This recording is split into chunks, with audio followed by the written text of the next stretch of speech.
फिर से एक बार अगला वीक खास में आपका स्वागत है।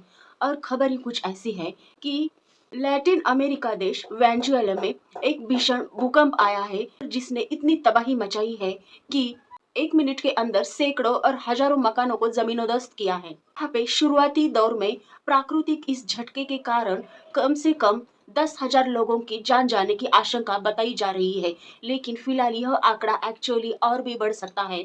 स्थानीय समय के अनुसार शाम को 6 बजे आए इस भूकंप के झटके ने वेनेजुएला के एक हिस्से को मलबे में तब्दील कर दिया है। वेनेजुएला में ये जो अर्थक्वेक हुआ है, राहत और बचाव कर्मी के लोग मलबे में दबे हुए लोगों को निकालने का काम कर रहे हैं। वो प्रयास उनका शुरू है।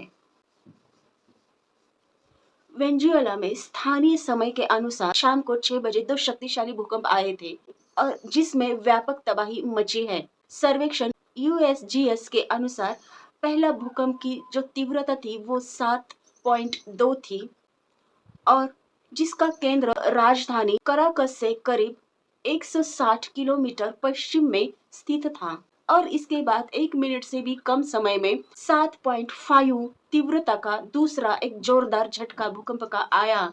और यह जो दोनों बड़े भूकंप थे ये एक के बाद 1 मिनट के अंदर ही आए थे, जिससे पहले से ही डरे सहमे लोग थे वो लोगों में और ज्यादा दहशत और डर सा माहौल पैदा हो गया था।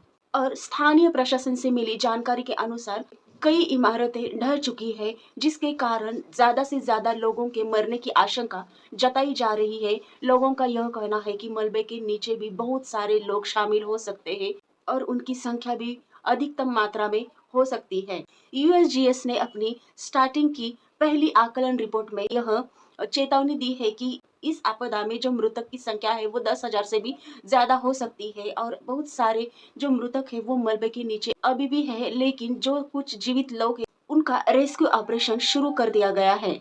इस बड़े इलाके को प्रभावित करने वाली जान हानि और व्यापक नुकसान की आशंका है तथा इस बड़े आपदा में बड़े इलाके को यह आपदा प्रभावित हो सकती है।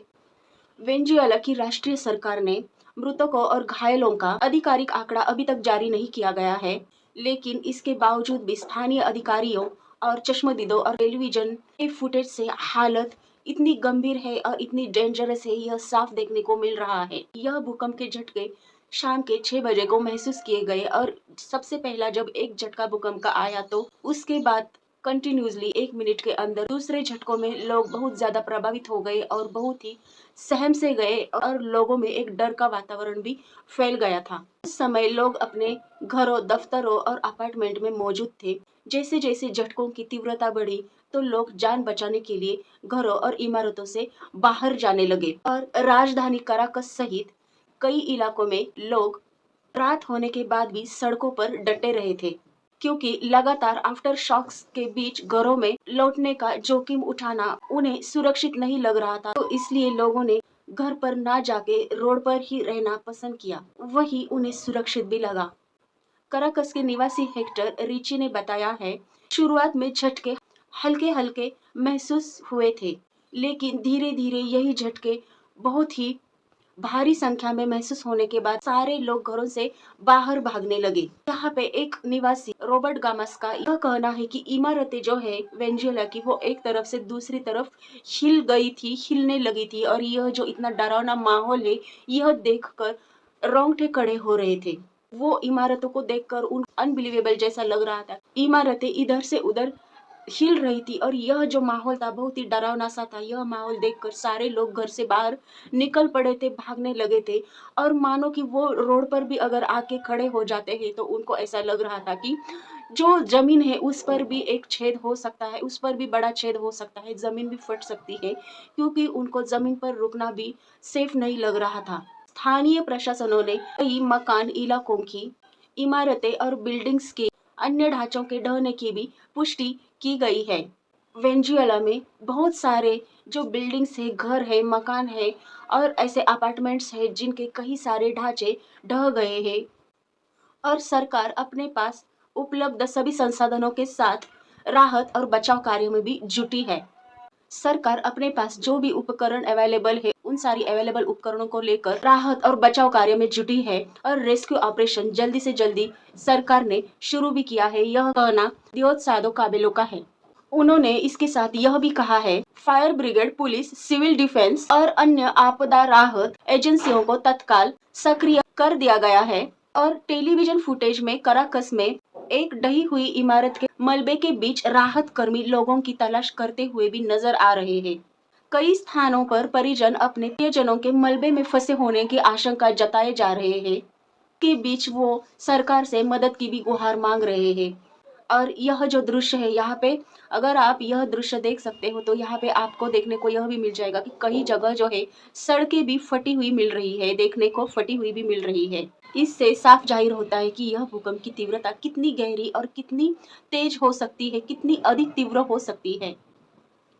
पूर्वी कराकस में चाकाओ नगर पालिका क्षेत्र में एयर गुस्ताव ड्यूक ने स्थानीय प्रसारक ग्लोबल विजन से कहा है कि उनके इलाके में 2 इमारतें पूरी तरह से ढह चुकी है और उन्होंने 16 लोगों के घायल होने की भी पुष्टि दी है। बहुत सारे ऐसे लोग हैं जिनकी मौत भी हो गई है, लेकिन उन्होंने मृतकों की यह जो आंकड़ा है वो विस्तार से अभी तक बताया नहीं है। और यहाँ रेस्क्यू टीम ज्यादा से ज्यादा जो लोग घायल हुए हैं उनको सुरक्षित जगह ले जाने की कोशिश कर रही है। इस बीच वेनेजुएला के अंतरिम राष्ट्रपति डेल्सी रोड्रिगेज ने देश में आपातकालीन घोषणा लागू करने के लिए बात कही है। राष्ट्रपति निकोलस मादुरो की अमेरिकी सैन्य कार्रवाई के दौरान गिरफ्तारी के बाद से डेल्सी रोड्रिगेज जनवरी से देश का नेतृत्व कर रही है। उन्होंने सरकारी टेलीविजन पर राष्ट्र को संबोधित करते हुए भूकंप में जान गंवाने वाले लोगों के लिए और उनके परिवारों के लिए एक संवेदना व्यक्त की है। उसके साथ ही राष्ट्रीय असेंबली के प्रमुख जॉर्ज रोड्रिगेज दियोत्सादो काबेलो भी मौजूद थे। उन्होंने यह कहा है कि सरकार ने आपदा से निपटने के लिए आपातकालीन तंत्र सक्रिय किया है और प्रभावित क्षेत्रों में राहत और चिकित्सा सहायता तथा बचाव कार्य अभियान तेजी से शुरू किया गया है। सरकार ने यह भी कहा है कि कराकस के पास स्थित माइक्वेटिया अंतर्राष्ट्रीय हवाई अड्डे को भूकंप से हुए नुकसान के कारण बंद कर दिया गया है और यह फैसला राहत कार्यों के बीच परिवहन और सुरक्षा की दृष्टि से बेहद ही महत्वपूर्ण भी माना जा रहा है। लेकिन यहाँ पे हवाई अड्डा बंद होने के कारण घरेलू उड़ानों पर बहुत गहरा असर भी हो सकता है, जबकि आपदा के समय राहत सामग्री और विशेषज्ञ टीमों की आवाजाही भी चुनौतीपूर्ण यहाँ पे हो सकती है। विशेषज्ञों का यह मानना है कि यह भूकंप के कारण आसपास के इलाकों में बहुत भारी और गंभीर नुकसान भी हो गया है।